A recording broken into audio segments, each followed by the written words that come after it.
Yes, Edinburgh to Massachusetts. I love it. We're actually sort of global right now. I am in London. My name's Magdalena Morty, and I work for Second Home. And everyone else is in Los Angeles, in Second Home Hollywood. So, yeah, it's nice to. And Lisbon, our other location. Fabulous. Okay, so to get going, I'm going to kick off. Hi, I'm Magdalena, and I organise a culture programme for Second Home. For those of you who don't know what Second Home is, we're a creative workspace and we're a cultural venue. We started in London, but we have now locations in Los Angeles and Lisbon, and we believe in creating a diverse community because we believe that if you bring lots of different people together, lots of different businesses, organizations, creative individuals, that's when great things happen, and that's when new ideas are born. And a big part of what Second Home does is curating a public free cultural program, because we believe that you become most inspired when you are exposed to new ideas. And the best thing, I think, personally, to come out of 2020 for Second Home was a brilliant partnership with the Berggruen Institute, who are also crazy about promoting and exchanging ideas. And this event's really special to us because I was in LA pre-coronavirus, and I had the absolute pleasure of working with Get Lit, and they are an incredible organisation. They do so much good work in Los Angeles and have, without a doubt, the most talented and inspiring kids I've ever met and listened to. So to do this event with the Berggruen and hear ideas from kids who are so talented and so perceptive about what is happening in America, what is the political landscape, who we were just discussing earlier, can't even vote. So please do hear what they have to say. And just so you know, Second Home Hollywood is a voting centre. So if you are in the US, please do go to Second Home Hollywood. If you're in Los Angeles, please do go to Second Home Hollywood and vote.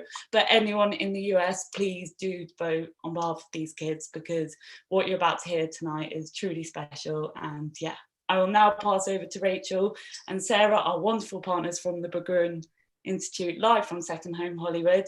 And yeah, enjoy, guys. Thanks so much, Mags, and thanks everybody for connecting with us here today on the grounds here at Second Home in Los Angeles. I mean, we are really delighted to be here. As you see, it's an urban architectural and botanical oasis, and we are delighted to be partnering with Second Home and also with Get Lit.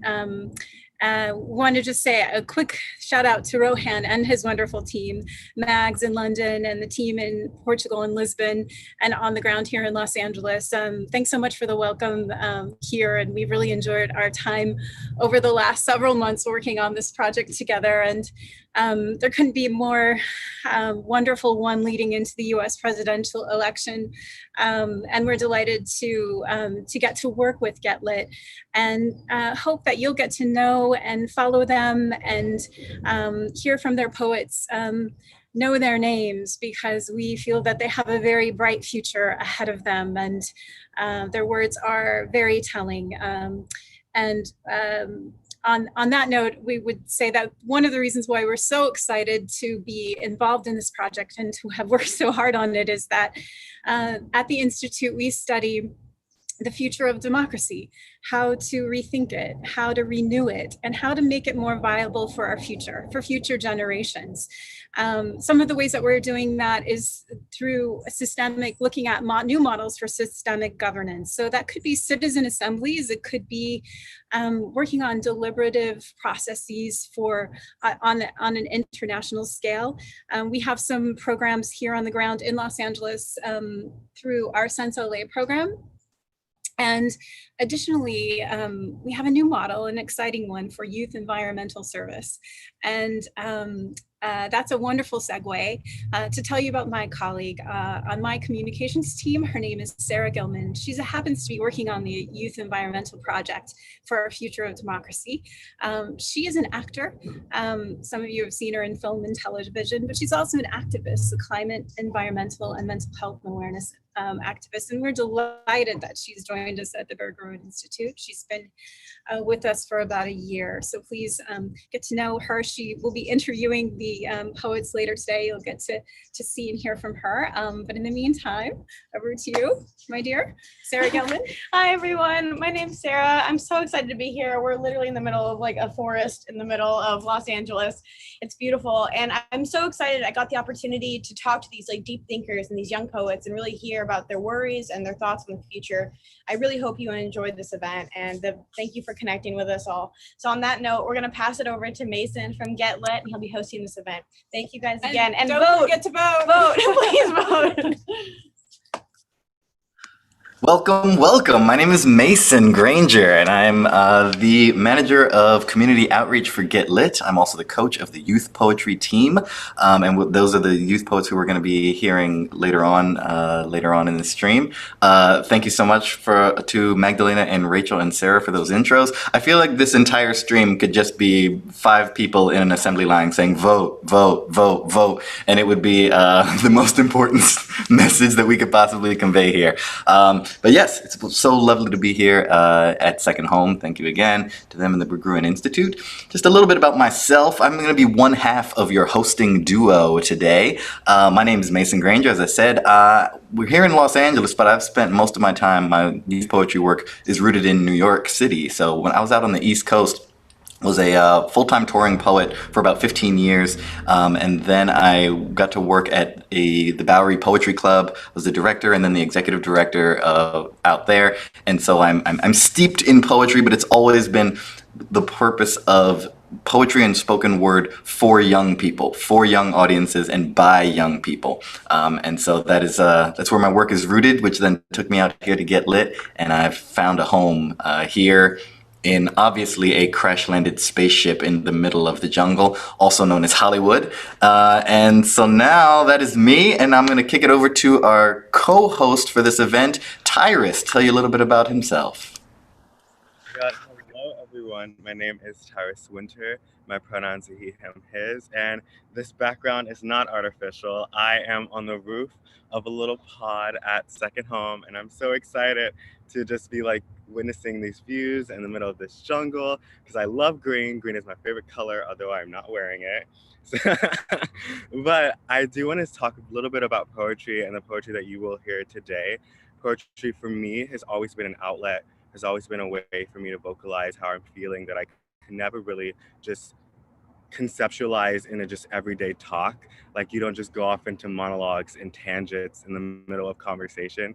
So to just have those 3 minutes of I'm able to captivate the world for only a few seconds within my speech and within what I want to say to people, it's just so amazing that poetry allows us and me specifically so many outlets and so many just venues for me to just spread my love and my joy and my words and just my view and my take on the world in whatever seconds that I decided to write it into.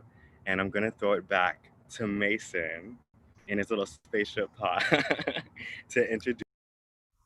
Thank you kindly, thank you kindly. So before we introduce our first poet, I want to tell you a little more about what Get Lit specifically does, and on the back of what Tyrus said, talking about poetry and the impact that poetry has had on his life personally as a young poet who came up through the Get Lit system, and what we're actually doing out in the world, helping these young people get their voices out.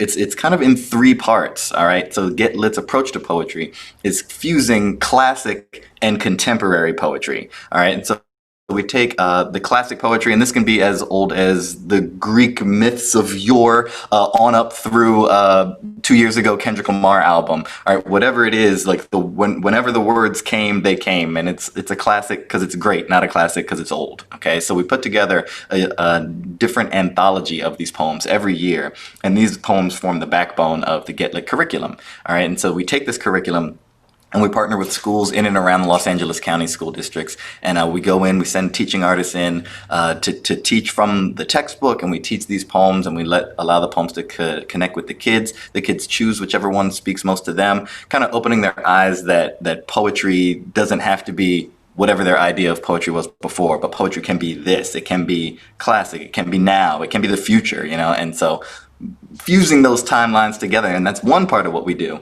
Then when we work with these poets, especially now in quarantine, COVID times, we have a whole digital media department where ideally, yes, these would be live in-person gatherings, just like the most raw form of democracy, of just like, hey, I have something to say, I'm gonna get up in front of this room full of people and I'm gonna say it, and I'm gonna say it honest, and I'm gonna say it authentically. All right, that's just the most distilled version of that. And so that's really the backbone of poetry. But now in COVID and distancing times, we have our digital department where we take these poems and we make high quality videos and streams, and we're going to see some of those coming up later. And then we organize poetry slams. We had a whole virtual poetry slam with 150 kids from their living rooms in 150 homes around Los Angeles, and we organized them. It was like a tournament, like a World Cup bracket of virtual poetry by young people. It was a 3-day event back in April, and we were building the plane while we were flying it, and we actually landed it, and some really good poems landed, and it was a beautiful time. And so it's great to fusing, classic and contemporary, so the young poets can stand on the shoulders of giants and read those works, internalize them, and come up with their own work. And so without any further ados from myself nor Tyrus, we want to kick it to who is the crux of all of this and why we are here, the youth poets of Get Lit. And so the first poet who we're going to hear from is Salome Agbaroshi. So Salome. Seems like you've tapped into like a level that most people haven't, of like empathy, right? And trying to like get people's experiences across in addition to your own. Has that always come naturally to you in terms of writing from kind of a collective versus writing just your perspective, and how is that like filtered into the other parts of your life?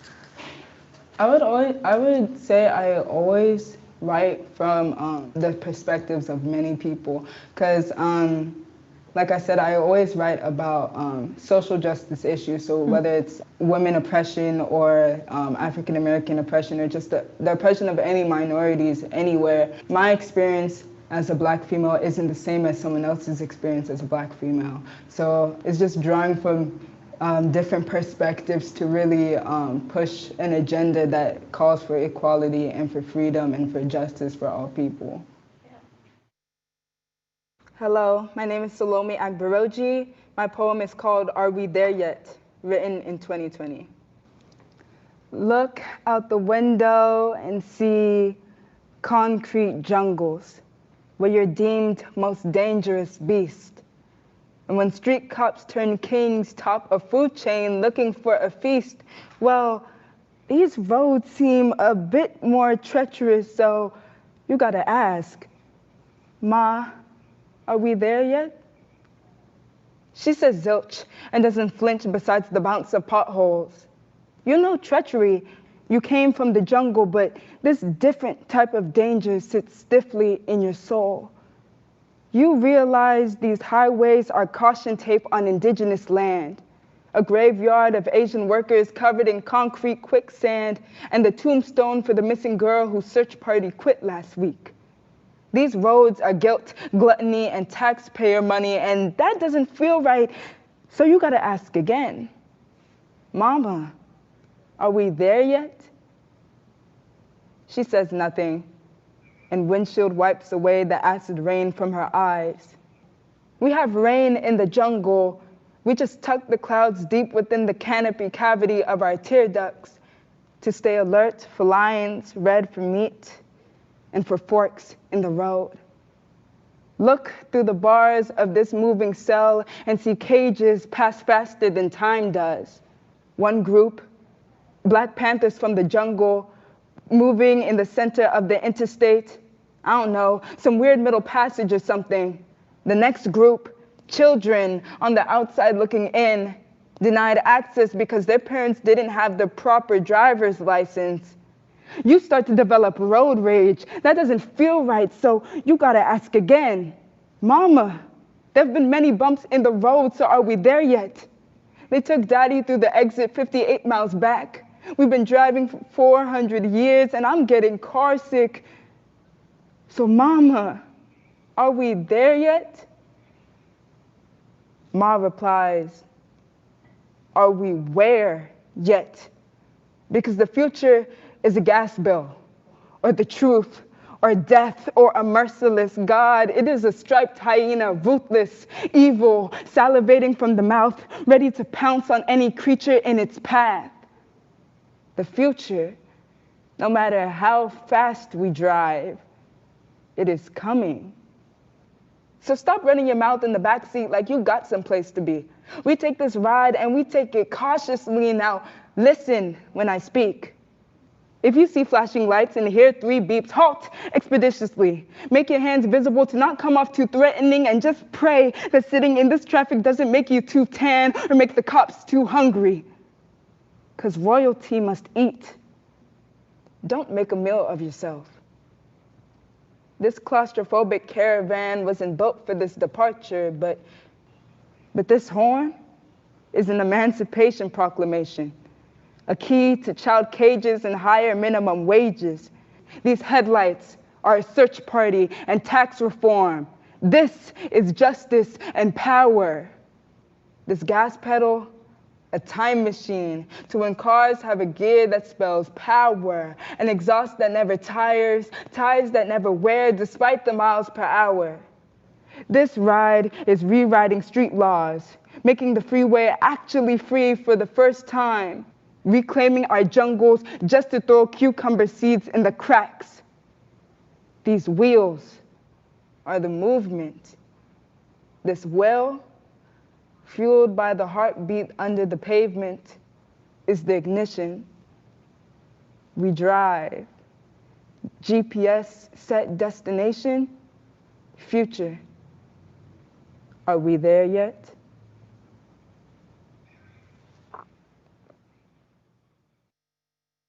I think after a few days of thinking, what do I want this poem to be about? I just thought of the idea of like a long car ride. You have a destination, but then it's like, are you there yet? Because the ride is full of uncertainty and you're driving to something, but during that ride, you kind of forget where you're going. And I thought that was the perfect concept to write about the future, because we see things happening and we really don't know what's gonna happen next. Like you hear in the news, possible war, or another instance of police brutality, and we're like, what's gonna happen next? What's the future? What's the destination after this long ride that we keep going on? And we know we're going somewhere, because the future, of course, it's coming no matter what. Like, as long as you're living, the future is coming too. What is that gonna look like? Are we there yet? We know what justice looks like. We know what freedom and equality looks like. When are we getting there? So I think that's kind of what came to me with the poem that I performed today. Just that metaphor, I think it related pretty well. And that was Salome Agbaroshi with Are We There Yet? Salome, believe it or not, Salome's 14 years old and just started writing with Get Lit over the summer, and came to us and had never been to a poetry event or spoken word event before, showed us her first poem, and I was actually floored, like not even a hyperbole. I think I did take a knee. But yeah, we have very brilliant, she's valedictorian of her sophomore class, so she's just a brilliant mind who's now channeling that through poetry. And my personal favorite part of that poem wasn't even in the poem. It was in the outro, the interview part, where she said, as long as you're alive, the future is coming. And it's just such a perfect way of putting that, the inevitability of the future. And so you got to make something of it. And so let's make the best of it. All right. And Tyrus, I want to know what was your the part of the video or a part of Salome's presentation that spoke to you the most? Well, the line that stuck out to me the most was caution tape freeways. And not only that line, but every line that Salome said was a literal bar. just the fact that I know Salome and I know of her determination and the fact that she was able to write a poem with this extended metaphor of conceptualizing a car into where we're going as a country. And she's saying like, keep your eyes on like where we have to go, like as people, as a society. It was just so brilliant and so impactful. And everything that Salome writes, I'm like snapping in the background, like her favorite cheerleader. I'm like, oh my God, she could literally be the dictionary and I would be floored. I'd be like, go off.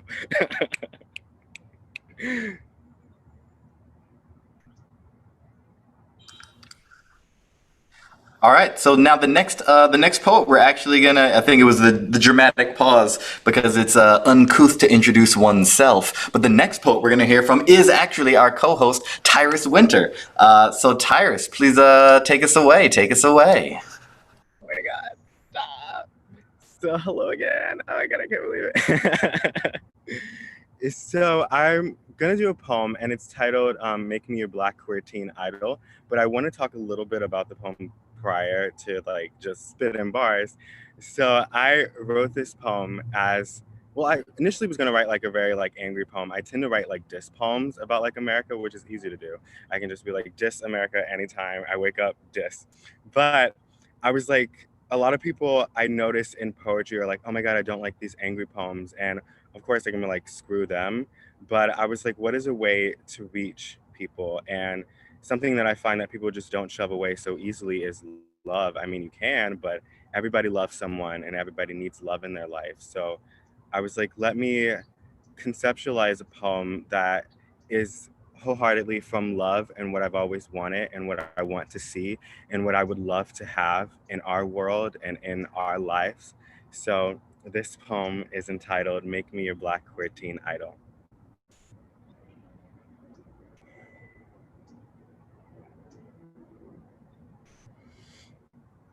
Play my songs on every radio station.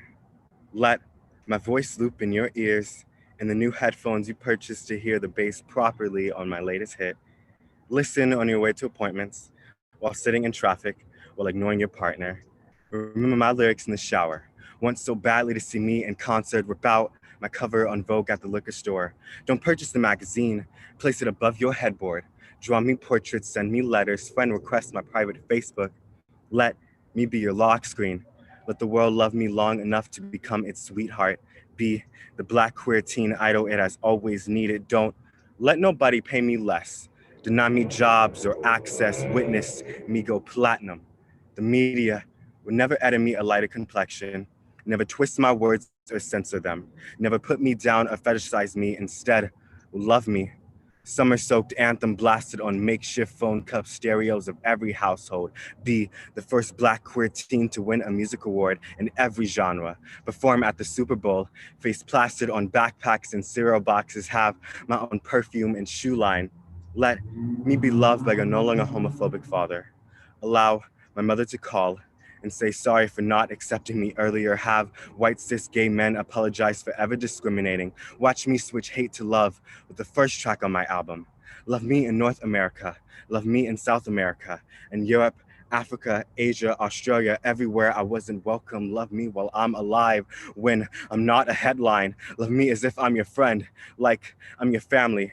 Love me like I'm your everything, but just so happen to be black and queer. Love that I'm proud to be a black queer. Make me your dark skin, afro wearing, tongue popping, high heel strutting, black queer teen idol.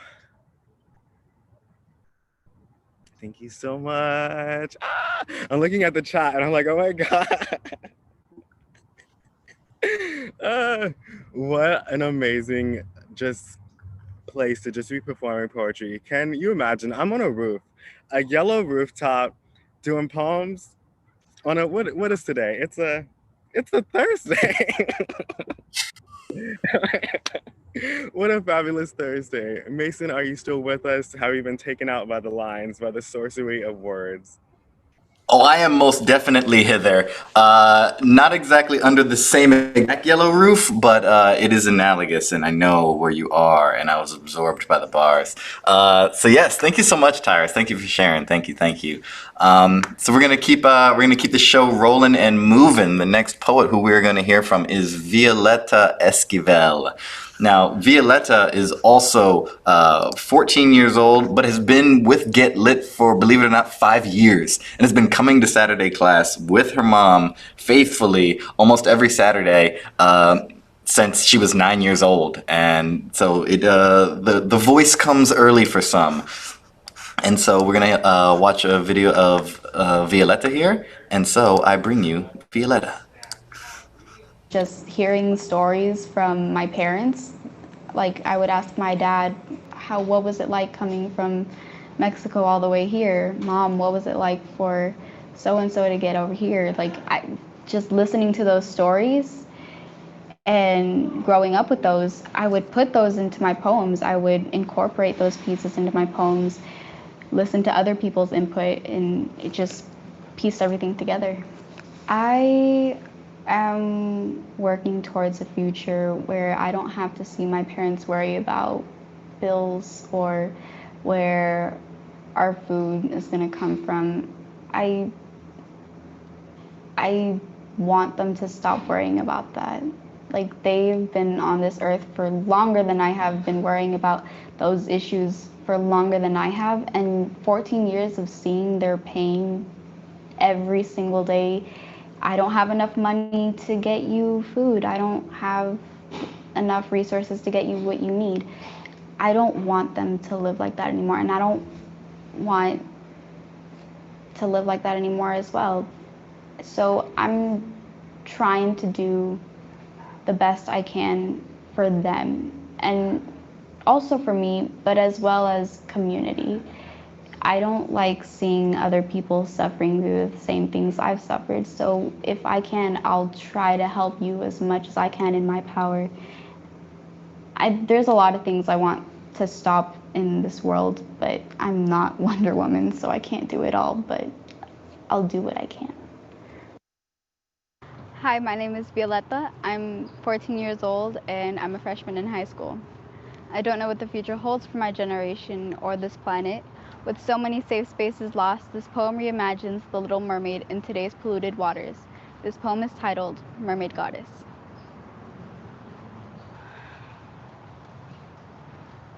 I shimmer like Hawaiian oceans, speak every language of the sea. Lenguaje de sal y perdón, tongue of salt and forgiveness. I've got gadgets and gizmos aplenty, sunken treasures of trumpets and pearls, a sacred coral necklace on the brink of extinction because of rising temperatures.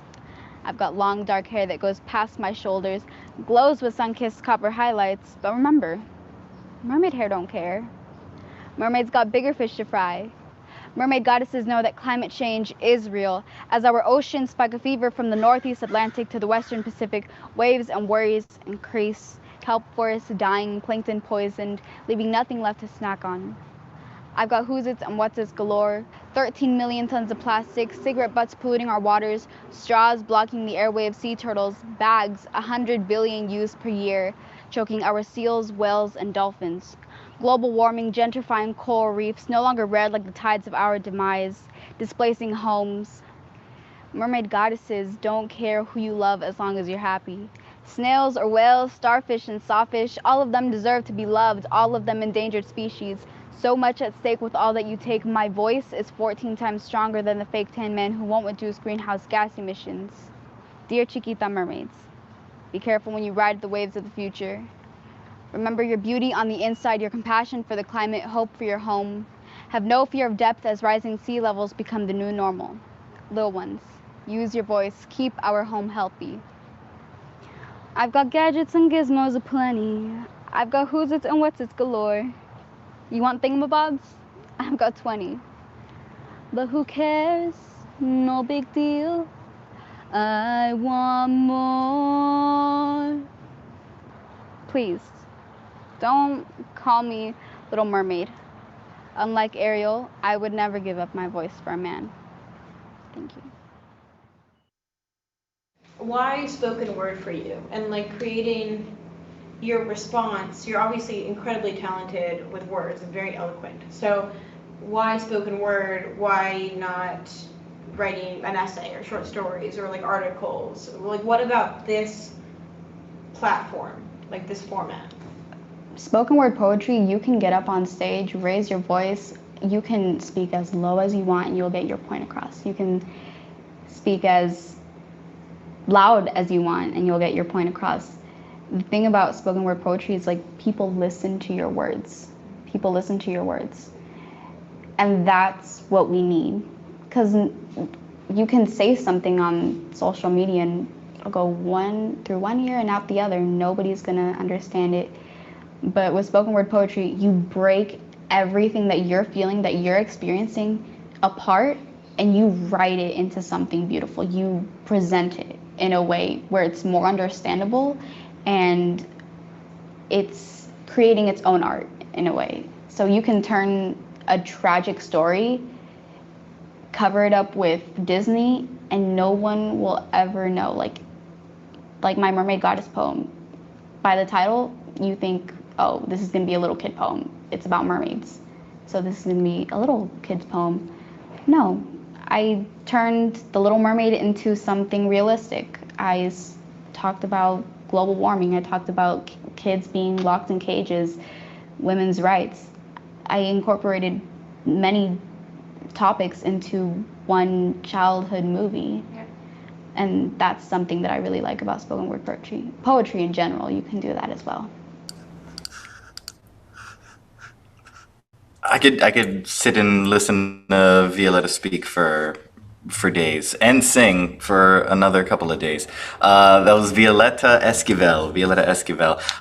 The part of that hit me, and I'm just gonna pass it real quick, is just when she said, "I'll do what I can, but I can't do it all," which is just so clear and so simple, but still such a profound like understanding to have come to as a young person. I can just remember, banging my head against the wall trying to do, not knowing the line between what I can do and what I can't do, what is effective use of my time and what is not. But just to have that perspective going in is a good way to approach change on any scale, especially a large scale that Violetta's talking about with climate change and global issues like that. Tyrus, what do you think? Honestly, to piggyback off of that, where she was talking about like doing what she could, and also to highlight the line that I would never give up my voice for a man. Yes, yes, Violetta. Period. End scene, and that's done. Bye. Anyway, but just to like piggyback off of those two lines, just the fact that poetry allows the avenue for us to express ourselves in these ways, and what she was saying, that she can only does what she can. So she's doing what she can as an individual, and thus like exuding that out into the world. So people hear this and people know what she's feeling, and that's how change starts. It starts with us, and then it like wrinkles out. Like you can start the puddle or start the little ripple in the pond, and then it goes out to the other people. So it was just so brilliant and so amazing. And Violetta is just like a soft power that is going to change the world, like so many of our other poets here. And it's just, Get Lit is bringing y'all fire. Y'all better donate now. We're just going to turn this into a telethon now. If you are so moved, actually, we're going to turn this into a telethon of questions, okay? Because you can, if you're watching this via the Zoom webinar, if you are in the registered webinar, you can put your questions using the Q&A function, the Q&A box, and we're going to have a Q&A session at the very end of all of this. We do have a couple more poems left to share, but if you have any questions for us, personally or just about poetry in general that perhaps myself and Tyrus can shed some light on, please feel free to use the Q&A function within the Zoom webinar. If you are watching this via YouTube stream, I don't know, maybe just like whisper your question into your hands and blow it up into the ether, and eventually it shall be answered. Faith. But if you're in Zoom, hit the Q&A function. All right, the next poem that we're going to share, it's actually a poem by myself. And so the intro, like I mentioned earlier, I've done a lot of youth poetry work and shows and performances and workshops for very young poets, aging as young as 5-6 years old on up through high school and college. And in every Q&A, there's always some form of the question, where does your inspiration come from? Or where do the ideas for these poems come from? And for me, and I think it applies to a lot of poets, it comes from the same place that moments of inspiration come to everyone, every day, everywhere. The only difference is what you choose to do with that idea when it hits you, what you choose to do with that spark when it comes. So for instance, a lot of people will have like, oh, this idea, what's this thing? Interesting. And then what they'll do is they'll pick up their phone and they'll tweet it out, put the phone down, get 5 retweets, and call it a day. That's one thing. Another thing that people can do, you can take that idea, you can, I want to turn, what is this? I can't wait to tell so-and-so this story at work or at lunch or somewhere. So you have that spark, but you hold on to it for a little bit longer before you decide to share it with the world. So what poets do, myself and other Get Lit poets, we'll take those same sparks, but then we'll just like write it down and keep it to ourselves. Or just take that idea, I put it in my iPhone notes and just like lay the phone down and keep it moving. So then when I sit down to write, like specifically for a writing session, then I open up my phone or open up my notebook and I have a nest of ideas that have been germinating in here for who knows how many weeks. And it's just like fertile soil to then like pull out the pen and get down to the business of expression, I guess. And so this poem that I'm going to read, it came from a very specific instance where I was picking up a friend from the bus stop. And it was 2 friends, and they were apologizing for being late. And one of them was like, yeah, I packed the night before, but Kira packed 20 minutes before, and so we were late. And that was just the thing that I needed to then connect it to a whole lot of other thoughts that I'd been having for a while. And so here's this poem. I realize that there are 2 types of people in this world. Right? There are those who pack the night before and those who pack 20 minutes before. There are those who curse the subways, and then those who appreciate living in a place with subways at all. There are those who want to be buried raw in the ground under an avocado tree, so 10 years later surviving friends can gather to enjoy a bowl of Mason guacamole, and the rest. There are 2 types of people, okay? There are flowers and there are bees. There are beans and grounds, stillness and people. 3 types, in fact, okay? There are those who are dead, those who are not dead yet, and the rest. There are 2 types of music. There's the note and the rest. There are 2 types of rest. There's the kind I'm capable of and the kind that exists. There are 2 types of existence, 1 and 0. Types of God, but there is the eye and there is the beholder, and somewhere in between are 2 types of beauty. Okay, there are people, of which there are 8 billion types, and gods of an equivalent number, and they grab their partners do-si-do, swing them around till it's all gray matter and pink spirals and 2 types of people. Who knows and who cares? Because really, you only need to know 2 things. 1 thing completely, and how to build a metaphor. But on the other hand, there are 2 types of bills. There's the ones I've got and the ones I've paid. There are 2 types of survival. There's the kind that eats some people alive and the kind that I'm lucky enough to kind of do by default. But hey, in these circles of life, everybody's got to fend for themselves, right? It's like football, all right? 80,000 different types of people gather to briefly become the same kind of person, to look out at a field, at a world they recognize and understand together, where the lines are drawn exactly where they belong, where both sides are playing the same game. Does that sound like any world you know? Yeah, me neither. Or maybe it's kind of like religion, all right? 2 billion people gathered to study one metaphor completely. Energy can't be created nor destroyed, only change form. So in a way, energy is its own father and son. And if you were a book, I bet the old new and the new you would contradict too, but that's just a testament to how much you've grown. Man, I just want to be the guac and let the chips fall where they may. Because everybody's got a zen for themselves, right? Even when it feels like there are only 2 kind people in this world, we're more likely to change the rules of football after a blown referee's call than we are to change the gun laws after the mass murder of children. I mean, life is just death on vacation, but damn! You know how when a car is moving at that exact speed, it looks like the wheel spokes are no longer spinning, but still, it's just a static projection gliding along, the speed of the spokes perfectly synced with the speed of your perception. Well, I am a Charlie horse of energy that entropy is going to take about 80 years to massage away. And within that cramp, the light that is my body has slowed to this exact speed. So that as I zip around this Mobius strip of time-space, I can look across and see an image of myself no longer spinning, but just a glass static projection gliding along. And when the sum of parts can look out and see itself as something greater, like something that deserves better, and those are the two types of people in this world. Thank you. And so that's a piece. That's a recent piece that I wrote, and honestly, it applies to today's world. I mean, especially here in the States, of just how everything is either or. It's either Democrats or Republicans, this or that, and the highest level of compromise that people aspire to is to be able to see both sides or work across the aisle between both sides. It's always this talk of both sides, but even that is reinforcing the idea that there are only two sides, which I think that in itself is something that we need to get away from and kind of shift towards, just towards a more open-minded thing. Like, okay, a continuum has two sides, but really it's all the blending of the infinite points that come between those 2 points. That's where everyone falls. That's where everyone lies, where everything lies, somewhere on a continuum or set of continuums. And so the sooner we can get away from these false dichotomies, I think is the sooner that we can get towards like the actual truth of where human beings live and or how human beings exist in the world. So Berggruen Institute, get on that.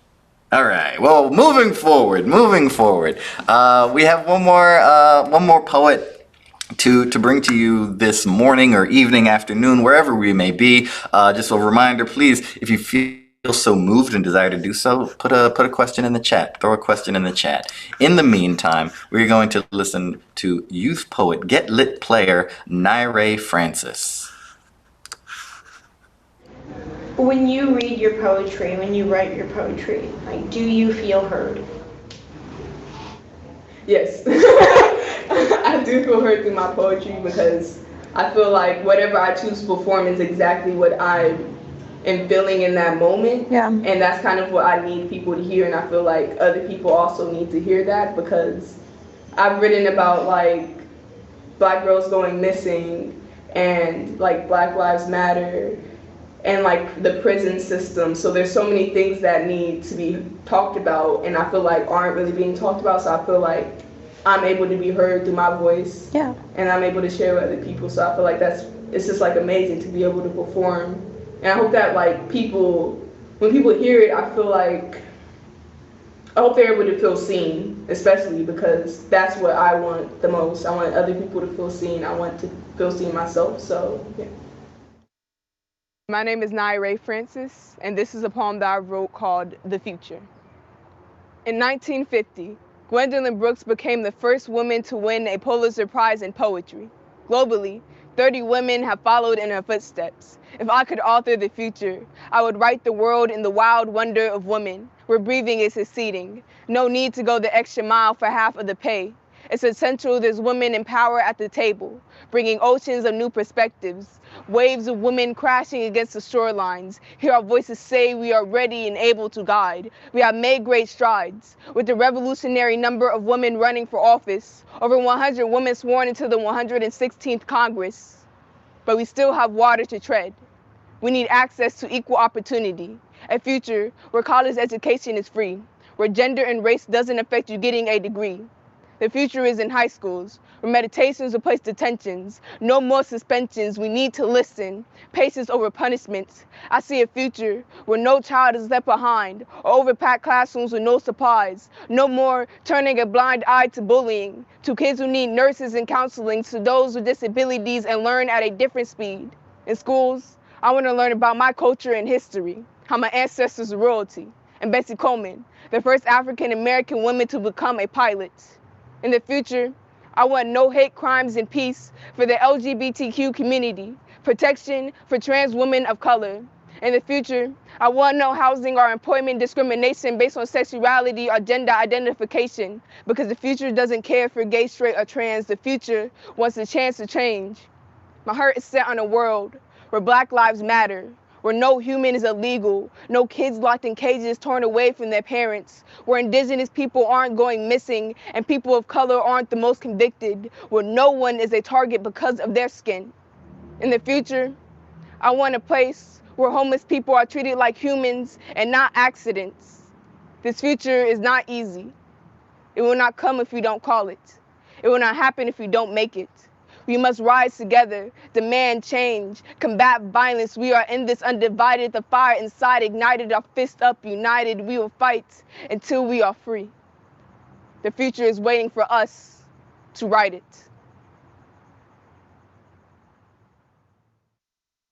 I share my poetry and writing on social media, so sometimes it's like scary because there's so many people who have different perspectives on things that you're saying, and sometimes it's kind of like scary to do that. But now I'm kind of at a point where I'm like, I think about like Nina Simone, you know what I mean?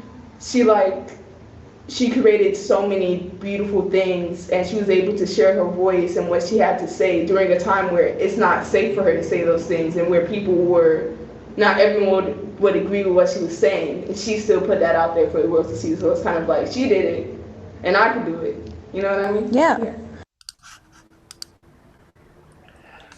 That is the most beautiful dismount that I can imagine. A young poet, Naira is 16 years old, looking at some of the greats like Nina Simone, and I know a big influence for Naira is Gwendolyn Brooks, and just being able to look at them and their lives and what they've done and what they've put out into the world and be like, well, if she can do it, so can I. Know what I mean? It's just like, yes, that is exactly the kind of foundation that being inside of young people makes me feel cool about where we're going to be 10, 20, 40 years down the line.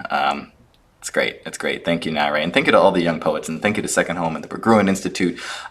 We have some time for a Q&A session here. So I have a question over here, and this question is going to go to Tyrus. Tyrus, anonymous attendee asks, how did you start out with poetry, especially at a young age? Where could young poets that are just starting out go to get somewhere? So Tyrus, could you please enlighten us? Is what I would say if Tyrus's camera was on and I could cut to it. But instead, I can take the question. So what I would say, I started out with poetry. My journey was a little different. When I was all of the ages of the youth poets that we saw here just now, I had not even picked up a pen for the first time. I didn't start until my freshman year of college at Rutgers University in New Jersey. And one of my classes took a trip to a legendary place in New York City called the New Yorican Poets Cafe. And I had, like most folks of my age and generation, I had a preconceived notion of what poetry was and what it is and what it could be, and I had already decided that was not my jam. Okay, and this is back in 2001, and so this is pre-YouTube, pre-functional internet as we know it, and so it was the kind of thing where if you didn't know where it was going, where the spoken word place was, or where this new scene was, you didn't know it existed.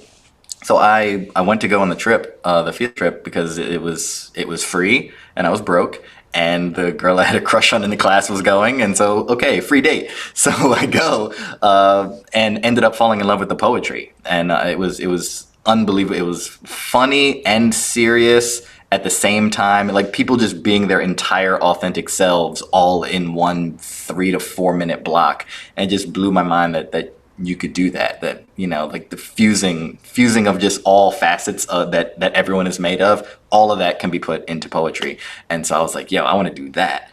So I started going to the open mic on the campus.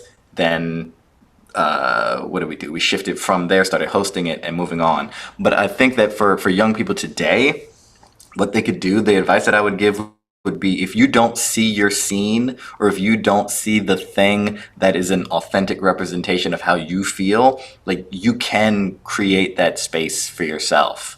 All right, and especially now in digital realms, you can do this. You have a computer, you have a pen, you have a paper.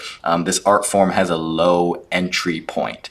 You know, it's not, if I want to play the harp, you know, I got to buy a harp and I got to practice my scales for 10 years before I can really be up there performing. Like, nah, poetry is there and it's accessible for anyone. If you have something to say, you can write it down, you can get up and you can say it. And that's one of the things I think is really beautiful about this. And so I would encourage any young person to find these online poetry establishments, and you can start at getlit.org, and we can direct you to anywhere, wherever you may be on earth. All right, Los Angeles to Lisbon to Liverpool to encompass all of the streamers. All right, so Tyrus, if you want to hop in at any moment, you can just turn your camera on and I can click over to you. In the meantime, we have another question from Reka Adamek. Apologies on my pronunciations if it may stray from the truth. But your question is, how do you draw inspiration to start writing again if it begins to feel like a chore? That is a good question. I think in times, a thing that I've noticed about what we would commonly refer to as writer's block, and when you sit down to write and it's just not coming out the way that you want it, it's not that you can't write. The problem is that you feel that whatever you're writing isn't up to your own personal standards of good that it can be. The frustration of that is what kind of like weighs on you and makes the act of writing feel like a chore. And so I would say, as a way to get out of that, get joyous. Like, if I have to sit down and write about a particular thing and it's not coming out, well, what is coming out? What can I get to come out? I just think of a past story that brought you joy, something in your life today that brings you joy. Just sit and make an endless string of rhymes and write down a joke that you like whatever it is, the fact that you're writing it out, that's like unclogging the tubes or unclogging the pipes that may be backed up in your mind. And so once you get that out and just get something flowing, then the things that you want to flow, then the path is open for those things to then flow forth. I think I read a book by comedian Steve Martin, and I might be confusing him with someone else, but in my mind it was Steve Martin who said this following quote, and he said that when he has writer's block, the longer that he has writer's block, the more excited that he starts to feel, because he knows that the day that it does break through, the day that it does open up, that an amount of creative output that is equal to the time that it was backed up, that's what's waiting to flow forth. If you think of it like a dam, like the longer the dam blocks all the water, the bigger the lake behind it gets. And so when you finally do break through, it's gonna whoosh through, and he just like looks forward to the moment that future brilliance is gonna come out. And so maybe hopefully somewhere in there is a mindset that can carry you through the times that it may feel like a chore. All right, so if we have any other questions, I believe I have, we have one more question. Take this one more question from Lisa Elwood. If young people want to share their poetry but have stage fright performing, have you got any tips to help them overcome it? I do have a tip, actually. A couple. One of them is to remember that every single poet who you see performing anywhere, the first time that they got on stage, they were maximum nervous. They themselves were incredibly nervous. There's actually a psychological, I was a psych major in college. There's a study that said that death is the number 2 rated fear behind public speaking. Public speaking is rated as a bigger, more widespread fear than death. Okay, and so it is completely natural for you to feel that sort of anxiety the first time you get up to do something. However, I've also seen, having been in this poetry world for however many years it's been, I've seen that nervous person get up and read their poem and share themselves for the first time on stage, and every single time when it's done and they walk off, they are glad that they did it.